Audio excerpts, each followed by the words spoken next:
인사드리겠습니다. 안녕하세요.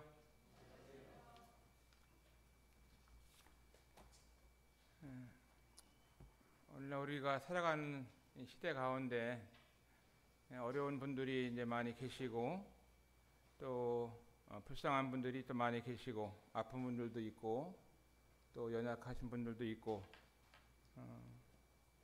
보면은 개인 삶 가운데나 또 가정이나 교회 가운데도 참 어려운 분들이 많이 있다 하는 것을 보게 됩니다. 그래서 오늘 함께 나누고 싶은 말씀은 하나님은 어떤 분이신가?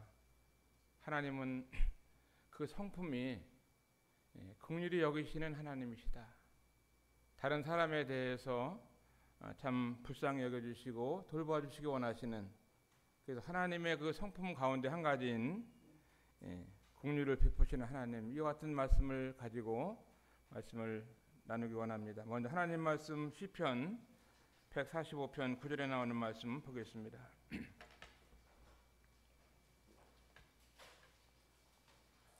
읽겠습니다. 시편 145편 9절 보면은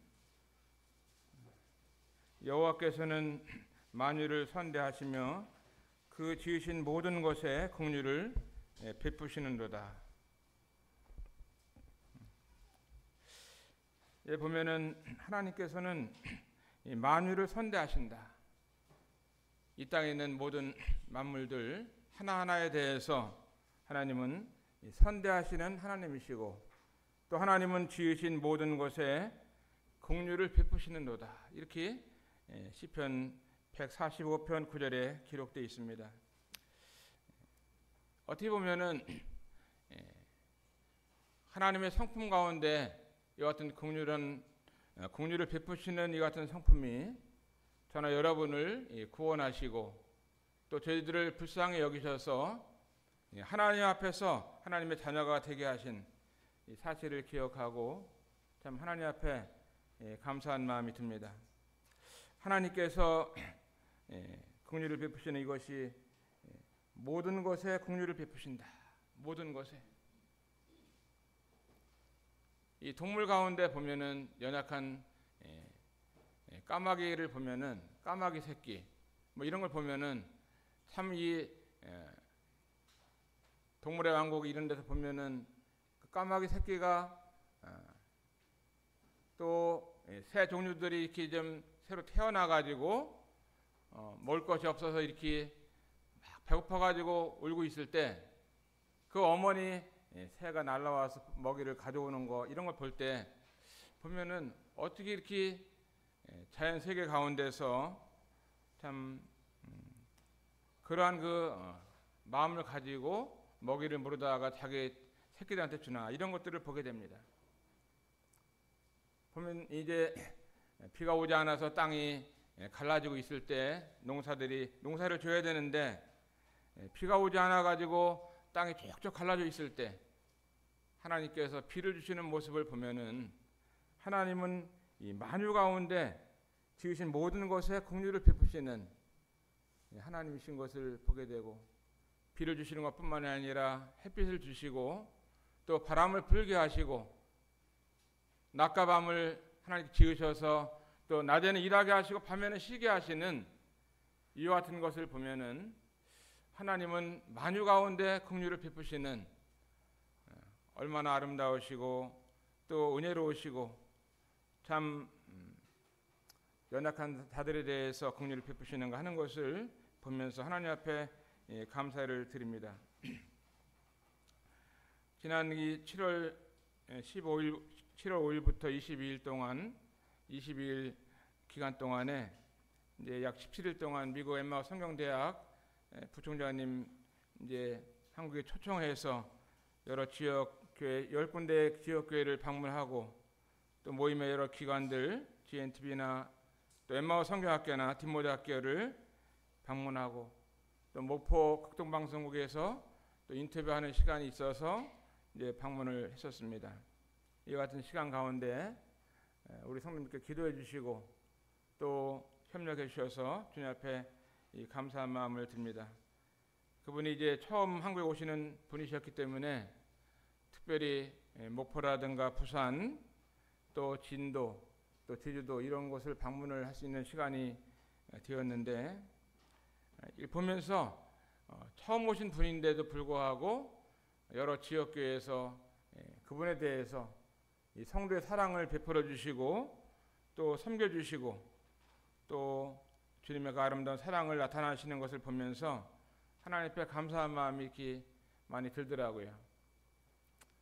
제주도 같은 이 모임을 보면은 성도님들이 많지 않은 이 같은 모임에서 3일 동안을 그 미국에서 오신 분을 또 통역관과 또 안내자를 위해서 또 섬겨주시고 또 3일을 호텔을 재워주시고 또 먹여주시고 또 여비를 주시고 이런 걸 보면서 굉장히 많이 어려운 교회인데도 불구하고 다른 사람에 대해서 친절을 베푸는, 다른 사람에 대해서 관심을 갖는, 그분이 뭐가 필요한지를 또 무엇을 좋아하는가를 보면서 섬겨주시는 이런 것을 볼 때 참으로 아버지 하나님 앞에 감사한 마음을 갖게 됩니다.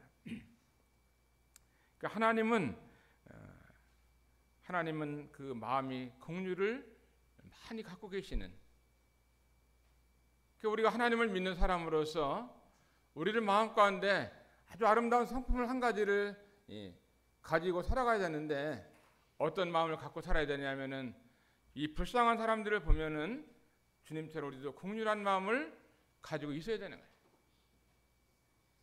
이 같은 마음이 우리들 마음속에서 충분하지 않을 수 있습니다. 그러나 하루아침에 이 같은 마음이 되는 것은 아니에요. 이번에도 이제 파리에서 올림픽 경기가 있어가지고 우리나라에서 많은 금메달을 땄잖아요. 이 금메달 따는 선수들을 보면은 뭐 한두 번 연습해가지고 금메달 따는 게 아니죠.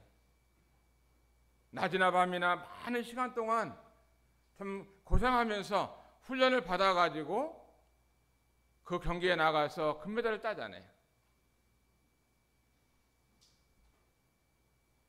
우리들 마음 가운데 좀 하나님은 긍휼을 베푸신 하나님이시다. 하나님은 이제 그 지으신 모든 것에 긍휼을 베푸시고 또 천지 만물 가운데 또 식물 가운데 동물까지도 하나님은 긍휼히 여기시고 또 우리 인생들에게도 하나님은 긍휼을 베풀어 주셔서 자기 하나밖에 없는 아들까지 우리를 위해서 보내주셔가지고 우리가 죄로 말미암아 영혼을 지옥에서 보낼 수밖에 없는 우리 인생들을 위해서 자기 아들까지 내어주면서까지 우리를 구원하시는 이 놀라우신 긍휼을 가진 것을 보면은 우리 마음 가운데 가장 중요한 것이 긍휼을 갖고 살아가야 되는 거예요.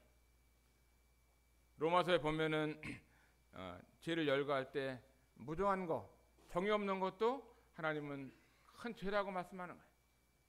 원통함을 풀지 아니하고 무정하고 또 자고하고 자기를 사랑하고 이와 같은 것들이 하나님 앞에 지옥 갈 수밖에 없는 죄인이고, 우리 주님의 이 성품은 다른 사람들을 긍휼히 여기는 이 성품이 많이 있었던 것을 보게 되는 거예요. 우리 성도님들의 삶 가운데서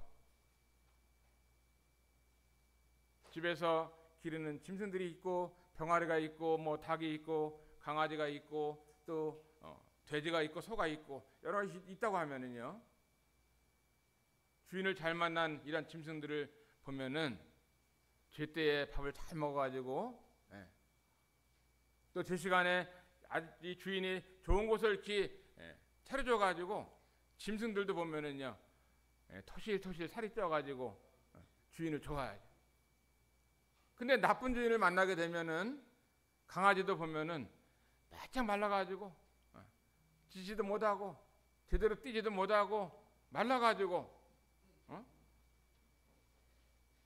뭐 뼈를 주더라도 다 살처면 다 발라먹고 뼈다귀만 주면 먹을 게 없잖아요. 그러면 개도 그 집에 이 긍휼이 없는 이 주인을 만난 개는요 어떻게 되겠어요? 살찔 시간이 없잖아요. 뭘 먹고 살을지. 우리 성도님들 가정 가운데 혹시 뭐 짐승을 기르시는, 닭을 기르고 또 짐승을 기를 수 있는 여건이 돼서 짐승 기른다든가 또 개를 길러 도둑놈을 지키기 위해서 개를 기른다든가 또 소를 길러가지고 또 재산을 위해서 잘 먹여가지고 다 팔아가지고 재산을 만들어야겠다고 하면은 어떻게 해야 되겠어요? 그 짐승도 긍휼한 마음을 가지고 물도 잘 주고 밥도 잘 주고 잘 줘야 되는 거 아니에요? 우리 성님들의 마음 가운데 이 남을 긍휼히 여기는 이 같은 성품을 잘 길러야 된다고 하는 사실을 우리는 하나님 말씀을 통해서 보게 됩니다. 성도의 삶 가운데서 또 아름다운 이 교회의 모습 가운데서 그 교회가 아름다운 교회냐, 이런 것은 긍휼이 많이 갖고 있는 성도들이 많이 있느냐 없느냐, 이것이 중요한 거예요. 사람이 많이 모여서가 좋은 교회가 아니고 예배당을 잘 아름답게 지어서가 이제 아름다운 교회가 아니라 한 성도 한 성도가 따뜻한 마음을 가지고 불쌍한 마음을 가진 이 같은 성도들이 많이 있을 때 그 교회가 훈훈하고 아름답고 하나님을 기쁘게 하는 이 교회라고 생각이 되는 겁니다. 아멘인가요? 네, 아멘이죠. 우리 교회 어떤 분들이 어떤 지나가는 거지가 와서 한 푼만 더 와달라고 그러면은, 요새는 거지도 1,000원 주면은 화가 나가지고 안 간다고 그러더라고요. 1,000원 주면 안 간대. 1,000원 주면 잘 받지도 않으려고 그러는 것 같아요. 저기 가면은 3,000원도 주는데 왜 이게는 1,000원밖에 안 주느냐고 그러면서 따지고, 그러면 거지 주제에 1,000원만 줘도 얼른 가지 않고 뭘 이렇게 더 달라고 그러느냐. 이 거지 마음을 헤아려 가지고 1,000원 좀 너무 서운하다 그러면은 한 장 더 주면은 되잖아요, 그죠? 지나가는 거지도 야, 이 교회는 참 좋은 교회다, 이런 칭찬을 받아야지. 거지한테도 인정받지 못하는 교회가 뭐 전도를 제대로 하겠어요? 그런 사람이 성도를 서로 사랑하겠어요? 거지가 지나가면은 들어오시라고, 우리가 애찬 시간인데 밥이라도 먹고 가라고 얘기할 수도 있잖아요. 우리는 밥 먹으면서 그냥 거지니까 그냥 지나간다고 하면은 거지를 보고 불쌍한 사람 보고 어떤 마음이 들겠어요? 저 교회는 자기들은 먹는데 나는 밥 먹으러 소리도 안 한다고. 아마 먹으라도 안 들어올 수 있어요. 그러나 우리들 마음 가운데 기본적으로 긍휼을 가지고 살아가야 된다 하는 것입니다. 제가 오래전에 인도를 갔었는데요. 인도 이제 모임을 방문했는데, 델리에 있는 모임인데, 이 문 앞에 이렇게 올라가는데 이제 2층으로 올라가야 되는데 입구에 거지들이 한 10명은 앉아 있는 거예요. 10명. 근데 거지가 어떤 거지냐면은 할아버지 거지, 할머니 거지, 아버지 거지, 엄마 거지, 그 다음에 아들, 딸들이 다 거지인데 옷들이 다 벗고 반바지만 입고 쭉 앉아 있는 거예요. 그래서 이제 그냥 올라갈 수가 없어가지고 거지들이 얼마나 배고프겠어요. 그 예배당 문 앞에 쭉 앉아 있는데 이게 달러를 조금 주고 올라간 기억이 있어요. 우리 모임에 그 문 앞에 거지들이 쭉 앉아 있는데 거기 보니까 마음 가운데 불쌍한 마음이 들더라고요. 불쌍한 마음. 무슨 마음이요? 불쌍한 마음. 왜? 아니 그냥 온 가족들이 다 거지요. 온 가족이 다 거지. 인도 그렇습니다. 카스트 제도가 있어가지고 법적으로는 없어졌다 할지라도 삶을 보면은 좋은 직장 들어갈 수 없고 좋은 데 결혼할 수 없고 아버지가 거지면 아들도 거지 삶을 살 수밖에 없는, 이것이 그 나라의 어떤 문화 가운데 있는 것입니다. 그러나 중요한 것은 그는 거지랄지라도 우리 그리스도인들의 마음 가운데 어떤 마음을 가져야 되느냐. 다른 사람을 보면은 불쌍히 여기는 마음을 갖고 사는 것이 우리가 하나님 앞에 복을 받는 비결이에요. 그 마음이 아름다운 마음이고 따뜻한 마음인 것입니다. 믿지 않는 사람들 가운데에도 보면은 이제 마음이 따뜻한 사람이 있고 남을 긍휼히 여기는 사람이 많이 있어요. 그렇게 산다고 해서 구원받는 것은 아니지만 구원받은 하나님의 자녀의 삶 가운데 한 가지는 다른 사람을 보면 긍휼히 여기는 마음을 가져야 한다는 것입니다. 왜? 우리 아버지 하나님이 그 같은 마음이 풍성하신 분이기 때문에 그런 거예요. 그래서 첫 번째로 말씀을 드린 것은 우리 하나님 어떤 분이냐, 지으신 모든 것에 긍휼을 베푸시는 하나님이시다. 이 비가 많이 오고 그럴 때 보면은 정말 비를 너무나 간절히 찾을 때 하나님 비를 풍성하게 내려주시는 거예요. 이 더위가 계속 있는 것만이 아니라 이제 시원한 가을바람이 우리에게 올 때 하나님의 긍휼이 있기 때문에 우리가 시원한 가을도 또 따뜻한 이 여름도 추운 겨울도 하나님은 그때에도 햇빛을 주시는 분이 하나님이신 걸 보면서 하나님은 지으신 모든 곳에 만유에게 선대를 베푸시고 지으신 모든 곳에 긍휼을 베푸시는 분이시다 하는 것을 보게 됩니다. 느헤미야 1장 5절에 나오는 말씀을 보면은 같이 한번 찾아서 읽어보겠습니다. 느헤미야서 1장 5절. 가로되 하늘의 하나님 여호와 크고 두려우신 하나님이여 주를 사랑하고 주의 계명을 지키는 자에게 언약을 지키시며 긍휼을 베푸시는 주여 간구하나이다. 여기 보면은 주를 사랑하는 자에게 긍휼을 베푸신다고 말씀하고 있습니다. 느헤미야서 1장 5절에 보면은 뭐라 그랬어요? 가로되 하늘의 하나님 여호와 크고 두려우신 하나님이여. 하나님이 얼마나 크시고 두려우신 분이신가요? 이 만유의 주인 되시고 이 만물을 말씀으로 창조하신 그 하나님, 그 하나님께서는 크고 두려우신 하나님이라고 말씀하고 계십니다. 크고 두려우신 하나님. 저는 이제 오래 전에 중국을 이 방문을 여러 번 했었는데 중국 중에서도 태산을 한번 가서 태산이요. 태산을 넘어 험곡에 가도 빛 가운데로 걸어가면 이 찬송 있잖아요. 그러니까 보면 태산이 나와요. 태산. 이 태산은요 중국의 이 산동성 지역에 있는 것 같은데 태산이 아주 높은 이 산이 있습니다. 산이. 그러니까 중국에서 왕이 되면은 임금이 되면은 이제 하늘의 하나님 앞에 이제 허가를 맡으러 가야 되는데 그 태산에 올라가서 옥황상제님을 만나고 거기서 재가를 받아야 중국을 통치할 수 있는 왕이 된다. 이 태산이 그래서 유명해요. 거기 가면은 속죄소도 있고 또 뭐 천당 길도 있고 옥황상제 이런 집도 건물이 있고 이런 곳이 있어요. 올라가는 계단이 6,666계단이에요. 얼마나 중국 사람들은 죄를 사죄를 받기 위해서 새벽에 일어나서 그 짐보따리를 들고 먹을 들고 걸어갑니다. 걸어가요. 그렇게 고행을 하면서 걸어가면은 죄를 사함을 받는다 이런 것을 갖고 있는 겁니다.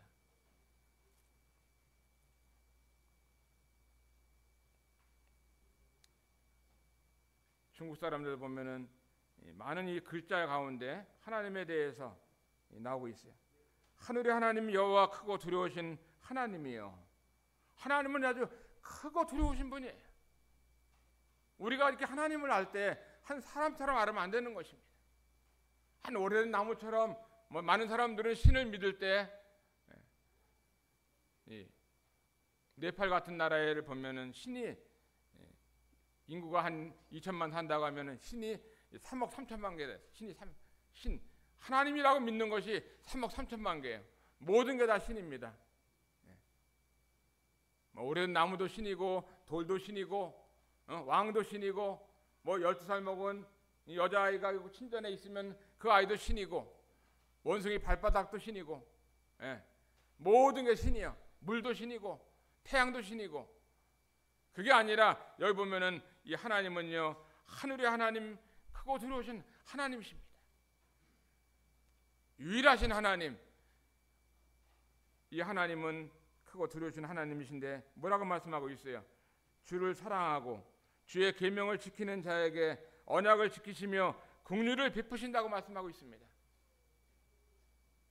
하나님은 특별히 주님을 사랑하는 이와 같은 성도들에게 긍휼을 베풀어 주시는 거예요. 우리가 어렵고 힘들 때 우리의 삶 가운데 주님을 사랑하는 삶을 살게 될 때 하나님의 말씀을 지키고 살아가는 이와 같은 삶을 살 때 하나님의 약속의 말씀을 지키고 살아갈 때 하나님 우리들에게 특별한 긍휼을 베풀어 주시는 것입니다. 아멘인가요? 하나님 사랑하지도 않고 성도가 뭐 자기 마음대로 살고 주님 앞에 예배드려 나오지도 않고 주님이 은혜를 베풀어 주셔서 많은 수입을 주셨는데도 하나님 앞에는 인색하고 성도를 사랑하지도 않고 하나님 말씀을 상고하지도 않고 이렇게 산다고 할 것 같으면 이것이 어찌 하나님을 사랑하는 삶이겠어요? 내가 나이가 많든 적든, 내가 남자든 여자든, 내가 가난하게 살든 부하게 살든지 간에 정말 주님을 사랑해야 되는 한 가지 이유는 주님이 우리를 위해서 목숨까지 버리셨기 때문에, 나를 그토록 사랑하셨기 때문에, 하나님 우리를 얼마나 사랑하시는지 하나님은 자기 아들 예수님을 100% 사랑했죠. 100%. 그러면 하나님은 우리 성도를 얼마큼 사랑하나요? 하나님은 우리를 100% 똑같이 사랑하는 거예요. 똑같이. 그 하나님 앞에 내가 어떤 존재냐? 하나님 앞에 나는 너무나 소중한 존재들이에요. 우리 성도 한 분 한 분은요, 너무나 소중한 하나님 앞에 귀중한 존재라고 하는 사실이에요. 그 우리가 하나님을 사랑해야 되는 것이 마땅하잖아요. 그래서 이 말씀을 보게 되면은 주님을 사랑하는 자에게 주님은 긍휼을 베푸신다, 이 말씀을 드린 것입니다.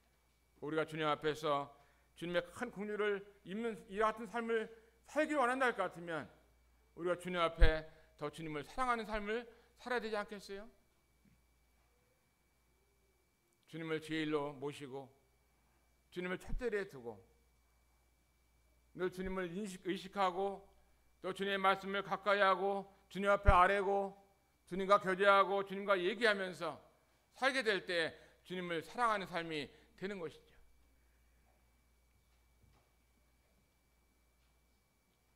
시편 59편 17절에 보면은 나의 힘이시여 힘이시며 내가 주께 찬송하오리니 하나님은 나의 산성이시여 나를 긍휼히 여기시는 하나님이시로다. 그러니까 하나님은 어떤 분이냐? 세 번째, 하나님은 나를 긍휼히 여기시는 분이시라고 말씀하고 계십니다. 하나님 특별히 우리를 긍휼히 여기시는, 하나님 앞에 얼마나 감사한지, 하나님은 이곳에 있는 한 분 한 분 성도님들을 긍휼히 여기시는 분이시에요. 우리가 아프고 우리가 힘이 없고 우리가 연약할 때 다른 많은 사람들을 긍휼히 여기시지만 우리 한 분 한 분을 하나님은 나를 긍휼히 여기신다고 말씀하고 계시잖아요. 우리 모임 가운데도 아픈 분들이 계시고 또 전국 모임에도 보면은 다른 지역교회도 아픈 사람들이 계시고 연로하셔서 노안 가운데 있는 분들도 계시고 또 암에 걸리신 분들도 계시고 이런 분들이 많이 계십니다. 우리 아내의 간증을 잠시 드리겠습니다. 아내가 이제 8월 2일 밤 됐는데 그날 이제 수요일 날이고 금요일 날이죠. 금요일 날 교회를 나와서 기도하는 시간이었는데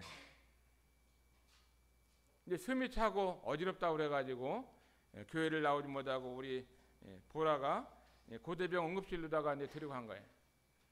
응급실에 가서 여러 이제 사진을 찍고 CT를 찍고 MRI를 찍으면서 검사를 했는데 심근경색이 와가지고 어지럽고 또 혈액이 잘 돌지 않는 것 같다 하면서 심장병 의사가 있고 심장 전문 의사가 있는 한도병원으로다가 이제 병원을 소개를 해줘갖고 또 중환자실로 간 거예요. 가는데 거기서 짧은 거리를 가지만도 이제 119 앰뷸런스를 타고선 가게 됩니다.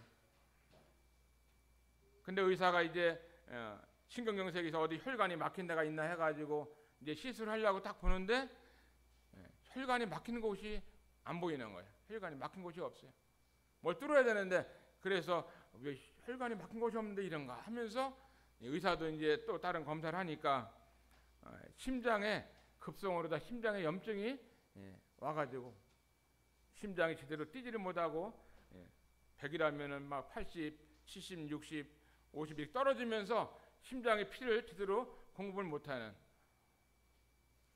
그래서 이제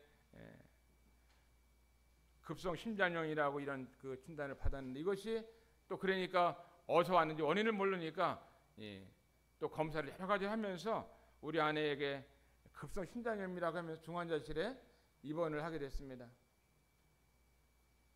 그 입원을 하면서 의사가 그러더라고요. 이렇게 되게 되면은 심장 정지가 오게 되면은 또 심폐소생술을 하게 되고 급성으로 왔기 때문에 사망할 수도 있고 이기 때문에 정말 그 마음에 준비를 많이 하면서 해야 된다 하면서 이런 얘기를 하더라고요. 그 하루 이틀은 이제 그냥 지나가더라. 하루에도 밥맛이 없어서 조금 뭐 한 숟갈 먹은 것 같고 두 번째 날 갔는데 밥을 또 이렇게 한 3분의 1을 먹더라고요. 그 얘기를 잘 했었습니다. 근데 그날 밤을 지나게 되는데 자매가 이제 심정지가 여러 번 오는 거예요. 심정지가. 그 밤에도 심정지가 와가지고 이 식구들이 전부 다 어머니까지 이제 병원을 갔습니다. 마지막 인사하기 위해서. 우리 어머님은 아내의 그 모습을 보면서 많이 우시더라고요. 아이고, 내가 가야 되는데 왜 우리 며느리를 아이고 하면서 우리 어머니가 막 우시는데 눈물이 나더라고요. 저희 어머니 마음속에 이 국률이 있는 마음이 많이 있는 걸 봤어요. 밤에 2번을 갔다 오고 그날도 심장이 정지되기를 5번씩 계속 보면은 한 15번 이상을 심장이 정지가 돼가지고 살아날 수 어렵겠다 이런 마음이 들더라고요. 다른 게 뭐 기계가 없으니까 거의 더 이상 뭐 치료할 수 있는 게 없는 거예요.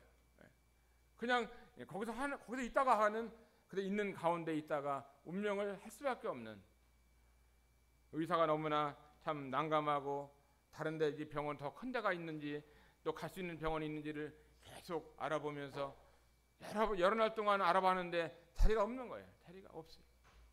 꽉 차고 이틀이 지난 다음에 계속 여기 병원에서 있다고 한지라도 이제 운명할 수밖에 없는 이런 형편이고 다른 병원을 간다면은 가다가도 죽을 수 있는 이런 시간이고 또 그 교회 큰 병원에 가서 수술한다고 하면 수술하다가도 죽을 수 있는 이와 같은 참 어려운 시간을 맞이하게 됐어요.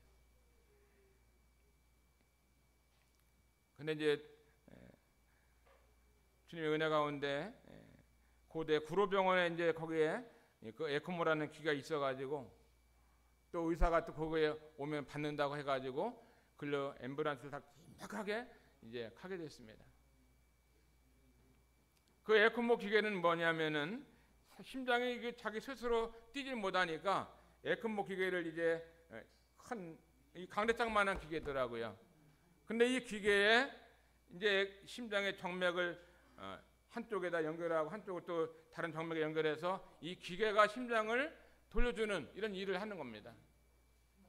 그래가지고 이 에크모 기계가 가서 바로 그냥 그 1시간 안에 준비해가지고 수술을 잘 했어요. 주님의 은혜죠. 이 가는 동안도 이제 그 운명할 수 있는 시간이었지만 의사가 함께 이제 그 앰뷸런스를 타고선 같이 가가지고 수술까지 잘 마치게 됐어요. 수술하고 난 다음에 또 하루 종일 자고 나는데 부정맥이 왔다 그래가지고 의사가 또 시술을 해가지고 혈관에 부정맥이 오는 부분을 이렇게 시술을 했어요. 지금 보니까 한 입원한 지가 한 열흘 정도 되는 것 같아요. 중환자실에 열흘. 지금은 이제 24시간 이런 계속 에크모라는 이 기계가 심장을 대신해서 돌려주고 있고 안에 그 심장이 스스로 자가 면역이 돼서 이제 염증이 다 제거되고 치료가 되면은 이제 기계에 있는 것을 다시 몸에 부착을 해서 수술하게 되는 그러면은 이제 스스로 심장을 뛰게 되면은 그때 이제 입에다가 큰 관을 넣어서 숨을 쉬는 것도 자기 힘으로 숨을 못 쉬어요. 밥을 먹을 수도 없고 물을 마실 수도 없고 그 24시간 누워서 잠을 자면서 시간을 보내고 있는 겁니다. 제 인생 가운데서 어떻게 보면 가장 어두운 시간을 남편으로서 보내고 있는 것입니다. 저는 마음 가운데 안산 한도병원에 있을 때 10번의 심장 정지가 왔을 때 의사가 그러더라고요. 앞으로 심정지가 또 오면은 또 심폐소생술을 해야 되느냐고.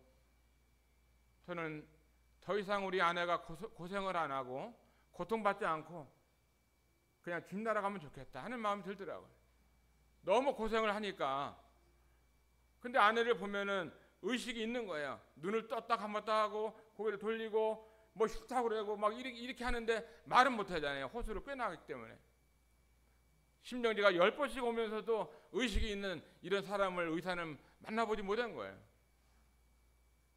그렇지만 저는 눈을 돌리면서 나오면서 이제 병원에서 사인을 했어요. 앞으로 심정지 오면은 심폐소생술을 하지 말라고. 그러면 이제 바로 운명하는 거 아니겠어요? 바깥에 이제 병문안 나와서 집으로 눈물을 흘리면서 집으로 왔어요. 집으로 왔는데 딸들한테 전화가 왔어요. 아버지, 의사 만나가지고 뭐라고 얘기했냐고. 의사 만나서 뭐라고 했는지 얘기해라고 그러면서 심정지 오면은 심폐소생술 하지 말라고 하고 사인하고 왔다. 두 딸들이 막 울고 난리. 아버지 한 번만 좀 도와주시고 그 심정지 오면은 심폐소생술 할 수 있도록 사인하는 거 다시 풀어주고 얼른 아버지 얼른 병원으로 오라고 해서 또 이렇게다가 운명하게 되면은 딸들한테 또 평생 원망 들을 것 같아가지고 또 병원을 또 갔어요. 가가지고 앞으로 심정지가 오면은 또 심폐소생술을 하라고 의사한테 얘기를 했습니다. 그날 밤만 해도 5번을 더한 거예요. 그 다음날 아침에 이제 점심 때쯤 됐는데 아이들이 그러더라고요. 다른 병원으로다가 옮기려고 하는데 얼른 아버지가 와서 사인을 해야지 옮길 수 있으니까 얼른 오라고 또. 나 안 간다. 그냥 이 병원에서 죽는 것이 낫지 엄마가 너무나 고생한다. 지금 엄마는 15번씩 심정지가 왔고 갈비뼈가 다 부러졌을 텐데 살아날 수가 없다. 살아나도 뇌 센서 공급이 됐는지 콩팥에 공급이 됐는지 온몸 장기 부분이 다 망가졌을 텐데 엄마가 어떻게 그렇게 평생을 사냐. 그냥 엄마를 보내드리는 게 낫지 않냐. 두 딸이 또 울고 난리더라. 목쇠까지 해서. 어떻게 해야 돼요? 그래서 이제 또 이렇게 해서 죽는다 할지라도 가사 죽더라도 딸들 때문에 평생 또 원망 들으면 안 되니까 또 사인을 해갖고 다른 병원으로 다 간다고 사인을 한 거예요. 다른 병원으로 가게 되는데 어떻게 해요? 그냥 가나요? 고대병원에 계산해야죠. 한두 병원 응급실에 또 며칠 계산해야지. 수백만 원이 나가더라고요. 그때 이제 가는 동안도 하나님 앞에 기도하면서 밴드에 올렸는데 급하게 가는 도중에도 죽을 수 있다고 하니까 기계를 다 떼고선 가야 되잖아요.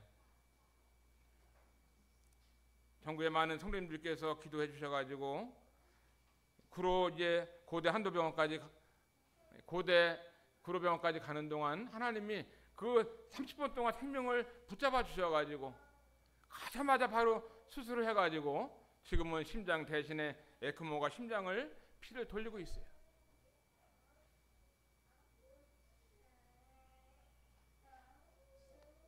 병원에 갈 때는 걸어서 들어갔어요. 들어갔는데 지금은 24시간 눈도 못 뜨고 자기 스스로 숨도 못 쉬고 심장을 못 뛰고 하니까 온전히 기계에 의존해서 물도 못 먹고 밥도 못 먹고 24시간 계속 잠만 자면서 병원에서는 잠을 재우는 약을 줘가지고 이렇게 있습니다.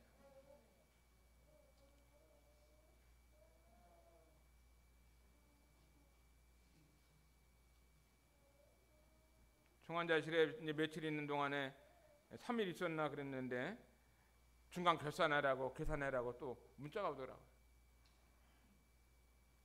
이것이 며칠이 걸릴지 몇 달이 걸릴지 알 수 없어요. 그러나 하는 동안도 주님이 데려갈 수도 있고 살릴 수도 있고 하나님이 지금까지 생명을 붙잡아주고 있는데 염증이 잘 심장이 치료가 되어서 이제 치료가 되면은 바로 또 회복할 수 있는 이 기회도 있는 것을 보면서 하나님 앞에 기도를 하고 있습니다. 이사야 49장 15절 말씀을 보게 되면은 여인이 어찌 그 젖 먹는 자식을 잊겠으며 자기 태에서 난 아들을 긍휼히 여기지 않겠느냐. 그들은 혹시 잊을지라도 나는 너를 잊지 아니할 것이라. 어떻게 보면은 이 말씀을 보면서 아기를 낳은 그 엄마가 얼마나 자식을 불쌍히 여기겠어요. 조금만 울면은 배가 고파서 우는지, 어디 울게 되면은 왜 우는지 하면서 그 아이를 얼마나 불쌍히 여기고 그 엄마가 자녀를 기억하면서 기르겠습니까? 그런데 그들은 혹시 잊을지라도 나는 너를 잊지 아니한다. 하나님은 우리를 잊지 않는다고 말씀하시고 계시는 것입니다. 하나님이 얼마나 이렇게 긍휼이 많으신지, 저나 여러분이 하나님 앞에 이렇게 놀라운 은혜를 입고 긍휼히 여김을 받으며 산다고 하는 것이 이게 복이 아닌가요?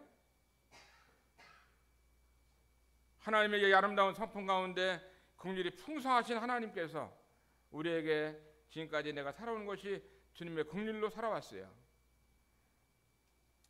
히브리서 4장 16절에 보면은 그러므로 우리는 긍휼하심을 받고 때를 따라 돕는 은혜를 얻기 위하여 은혜의 보좌 앞에 담대히 나아갈 것이니라.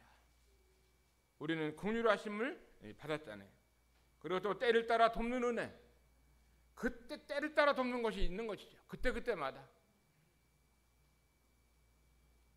은혜의 보좌 앞에 담대히 나아갈 것이다.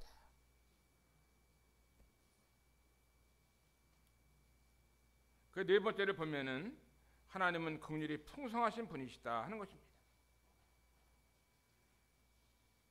저나 여러분의 삶 가운데 하나님의 성품을 얼마나 닮았나요? 저나 여러분의 삶 가운데 어려운 사람들을 보면은 긍휼이 풍성한 마음을 갖고 있는지, 우리가 어떤 한 영혼을 전도할 때에도 그 영혼이 지옥 가는 모습을 정말 우리가 볼 수 있다고 하면은, 그 영혼이 영원히 지옥에서 울부짖는 모습을 볼 수 있다고만 할 것 같으면 그 영혼에 대해서 우리가 어떻게 전도를 하겠어요? 한 성도의 삶 가운데서 그가 영혼을 하나님께 보내게 될 텐데, 이 땅에서의 삶을 통해서 하늘나라에서의 이 상급이 결정된다고 할 것 같으면 이 땅의 삶이 얼마나 중요한지를 기억하면서 그 성도를 위해서 기도해주고 교제해주고 붙잡아주고 격려해주고 도와주고 그를 주님 안에서 잘 세울 수가 있겠어요.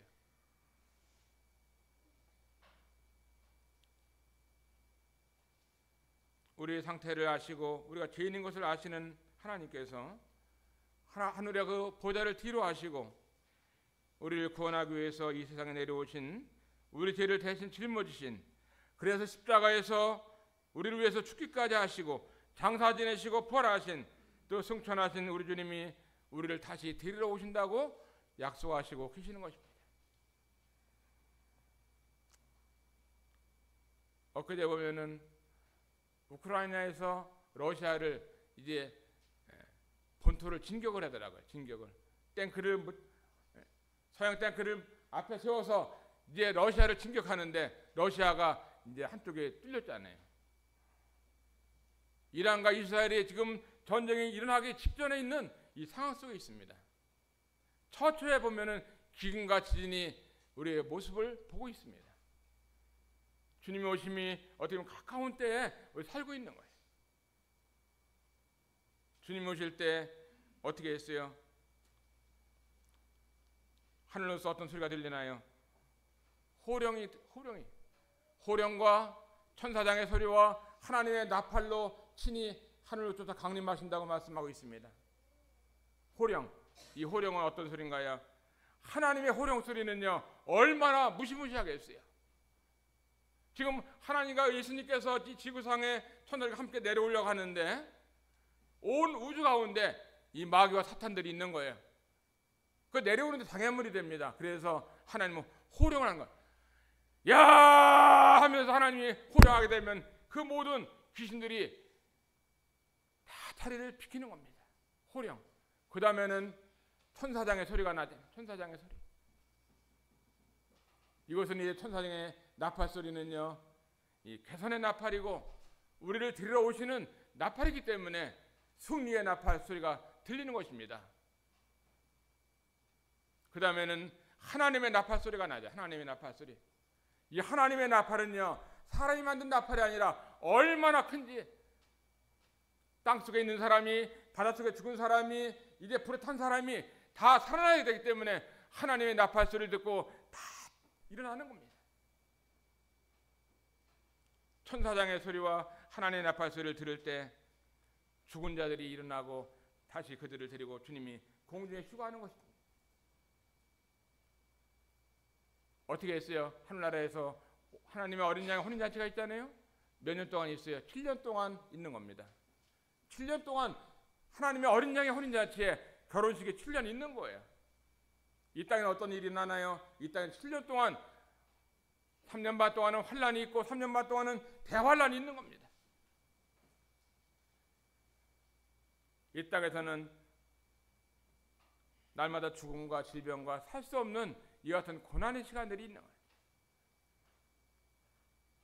7년의 어떤 하나님의 어린 양의 혼인잔치가 끝나게 되면 신혼여행을 가잖아요. 신혼여행을 하나님께서 이제 우리 성도들에게 함께, 어떤 성도에게는 10골, 5골, 3골, 1골, 고을을 막 왕으로서 정치할 수 있도록 신혼여행을 몇 년 오냐면 1000년 동안, 1000년 동안. 몇 년이요? 1000년 동안. 1000년 왕국 우리 성도들에게 그때 왕을, 여러분들이 왕이 되는 겁니다. 왕 같은 지사장으로서 여러분이 통치하는 거예요. 근데 지금 우리의 삶 가운데서 주님 앞에 충성스럽게 살지 못하고 긍휼한 마음도 없고 하나님에 대해서 성실할 마음이 없다고 할 것 같으면 10골 맡겠어요? 그런 분에게 많은 골을 맡기겠습니까? 지금 삶을 통해서 하나님께서는 우리에게 그때 내가 너에게 많은 골을 맡기겠다고 하나님은 말씀하시는 것입니다.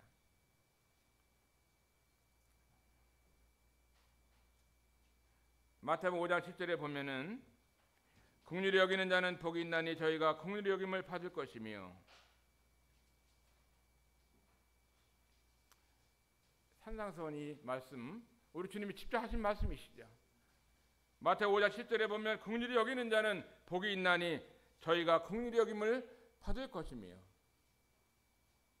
여러분의 삶 가운데서, 이 땅에서 살아가는 삶 가운데서 다른 사람을 긍휼히 여기는 삶을 살아간다 할 것 같으면, 많은 것들을 보면서 정말 불쌍한 마음을 가지고 다른 사람을 도우면서 살아간다 할 것 같으면, 그들을 위해서 기도하고 그들을 위해서 도와주고 그들이 어려울 때 밥을 주면서 긍휼히 여기는 마음을 갖고 살아간다면 긍휼히 여김을 받는다고 말씀하고 계시는 것입니다.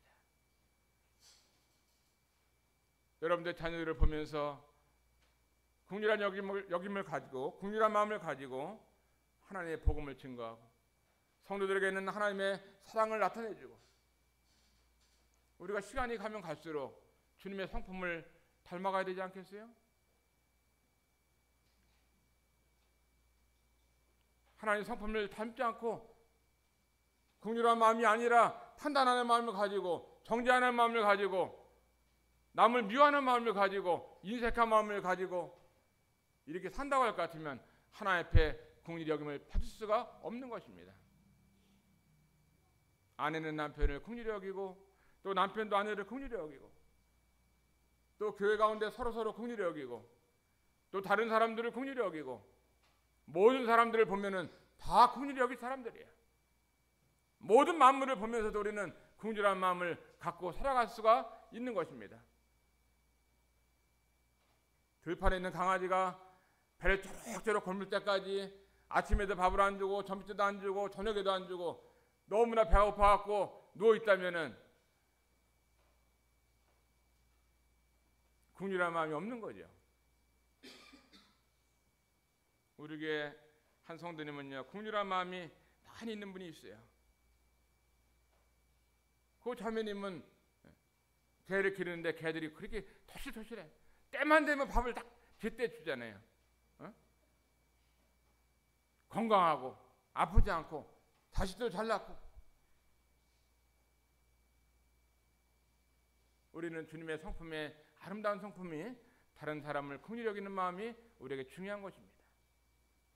그래서 저나 여러분의 삶 가운데서 이와 같은 이 긍휼히 여기는 이런 사람이 되고, 또 이와 같은 마음을 계속적으로 가질 수 있도록 의도적으로 습관적으로 반복적으로 훈련시켜서 주님 앞에 우리들의 마음 가운데 다른 것을 보면서, 다른 사람 보면서, 아픈 사람 보면은 불쌍히 여기는 마음을 가져야 되는 거예요.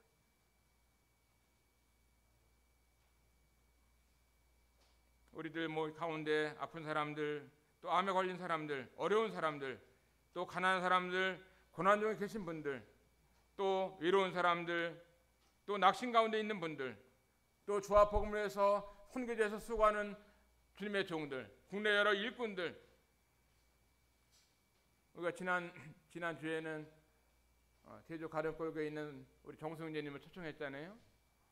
초청해서 우리가 그 형제님의 말씀을 듣고 격려하는 시간을 가졌어요.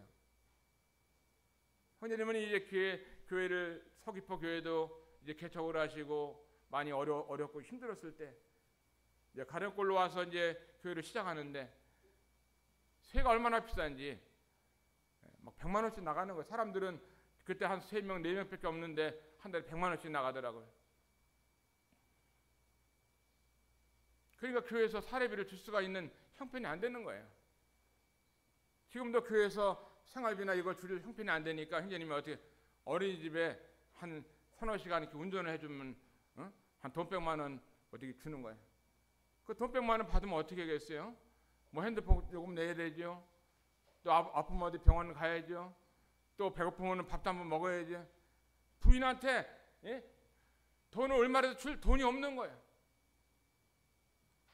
자기 부인에게 한 달에 얼마라도 돈을 줘야 되는데 줄 여력이 안 되는 거예요. 주님을 섬기고 하니까 아침부터 저녁까지 일하는 것도 아니고 하루에 뭐 서너 시간 일해야 되잖아요.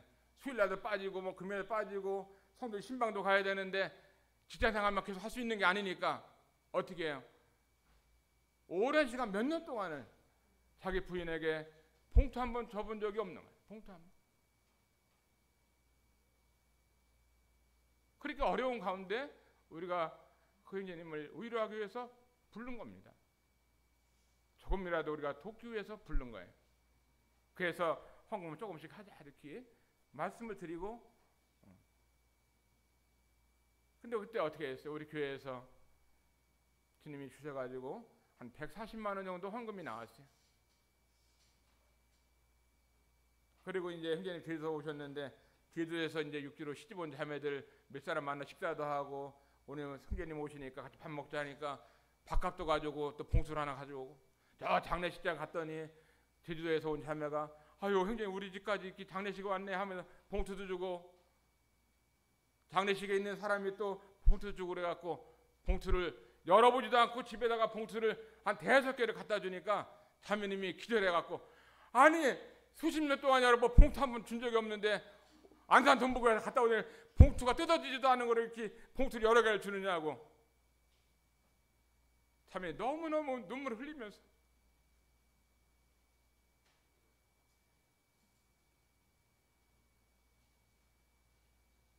국내에서 일하는 일꾼들이 그렇게 어렵게 일하는 거예요. 내가 배부르니까 다 배부른 것이 아니고, 내가 월급 받으니까 다 받는 것이 아니라 주와 복음을 위해서 제대로 일도 못하고 교회를 섬기느라고 어려운 분들이 있는 것입니다. 그래서 우리 교회에서 무슨 일을 하자 그러면은 단돈 1,000원이고 10,000원이고 협조를 해야 되는 겁니다. 협조를. 어린이든 어른이든 모든 분들이 교회에서 하자 그러면은 같이 할 때 한 가족이고 한 식구 그런 것이 너는 해라 나는 못한다 이게 아니에요. 저 거제 교회 가면은요 손님을 부르게 되면 어린아이부터 교회 다니는 아이부터 뱃속에 있는 아이까지 노인까지 다 참여하는 거예요. 다 조금씩이라도 훈련이 됐더라고요. 그거 어떤 손님을 하나 이렇게 모시고 가면은요, 손님 모시고 가면 한 달에 몇 번씩 거기도 집회를 하는데 풍성히 하는 거예요. 교회 재정을 가지고 뭐 1, 20만 원 주는 게 아니라 풍성히 이렇게 조금씩 막아가지고 주면은 풍성하게 되는 거예요.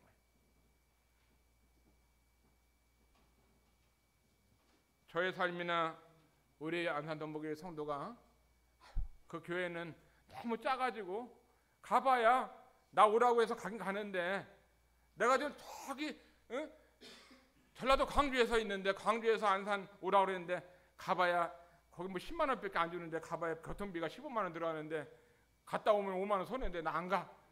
이런 게 있더라고. 올해도 안 가는 사람이 있어요. 아유 거기 내가 몇 번 가봤는데 10만 원 이상 주질 않더라고. 그렇게 짜서는 안 되는 거예요. 교회가 뭐 소금 장사인가요? 소금이 짜잖아요. 간장 장사가 소금 장사 짜잖아요. 짜. 그렇게 짜가지고 무슨 상을 받겠어요? 왜 시장을 다니고 왜 돈을 벌고 하나님이 여러분에게 풍성한 수입을 주시냐고. 하나님이 주신 만큼 우리는 섬길 수가 있어야 되는 거죠. 하나님은 풍성하신 분이십니다. 같이 우리가 교회 생활을 수십 년 하면서 너무 인색하게 억지로 이렇게 주님을 섬길 이유가 없는 것입니다. 우리 주님은 마음이 풍성하신, 국률이 풍성하신 이 하나님을 섬기는 사람으로서 우리의 마음 가운데 아름다운 덕목, 남을 긍휼히 여기는 마음을 가지고 살아가야 된다는 것을 말씀을 드립니다. 긍휼히 여기는 자는 복이 있나니 저희가 긍휼히 여김을 받을 것이며, 하나님은 우리를 긍휼히 여기셔가지고 우리가 구원받고 살아가고 있습니다. 저나 여러분의 삶 가운데서 어떤 바리새인이나 사두개인처럼 따지고 시비 거는 사람이 아니라 성품이 바뀌어야지. 성품이 그래야 남들이 우리가 복음을 전하면 야, 저 사람은 진짜 믿는 분이, 하나님은 나도 저 사람 믿는 하나님을 믿어야겠다, 저 사람 다니는 교회를 나도 가고 싶다 하는 이런 마음이 들어서 교회도 부흥이 되는 것입니다. 사람 많은 곳이 부흥된 게 아니라 주님의 마음을 많이 갖고 있는 사람들이 모일 때 하나님은 그 교회를 복을 주시고 상급을 주시는 것입니다. 오늘 주신 말씀, 여러분에게 주신 말씀을 기억하면서 하나님은 지으신 모든 것이 모든 것 긍휼을 베푸신다. 주님을 사랑하는 자에게 주님은 긍휼을 베푸신다. 세 번째, 하나님은 나를 긍휼히 여기신다. 네 번째, 하나님은 긍휼이 풍성하신 분이시다. 다섯 번째, 하나님은 우리에게 긍휼히 여기는 자가 되기를 바라신다. 이 말씀을 여러분에게 말씀을 나누었습니다. 여러분보다 어렵고 힘들고 아픈 사람들, 가난한 사람들을 보면서 여러분의 마음 가운데 이와 같은 성품을 잘 길리셔서 하나님을 기쁘시게 하는 이와 같은 삶을 저나 여러분이 함께 살 수 있게 되기를 바라고, 또 우리 교회가 이와 같은 것으로 특징되는, 야, 안산동부교회 가기만 하면은 그래도 10만 원이 아니라 한 100만 원을 줘, 나 거기 갔다 오고 싶어, 나는 그 교회 가는 게 소원이야. 9월 달에도 말라에서 선교하시는 말라의 선교사를, 청길성 선교사를 우리가 오라고 초청했어요. 그때는 돈 좀 아껴 썼다가 단돈 조금씩이라도 헌금해서 선교사 오시게 되면 풍성하게 드릴 수 있는 이런 말씀을 들었으니까 앞으로 이런 부분을 우리가 훈련해서 잊지 말고 말라의 선교사가 오는데 언제 오는 날이야 하면서 우리가 동참하는 이런 분위기가 되면 좋겠다 하는 말씀을 드립니다. 감사합니다.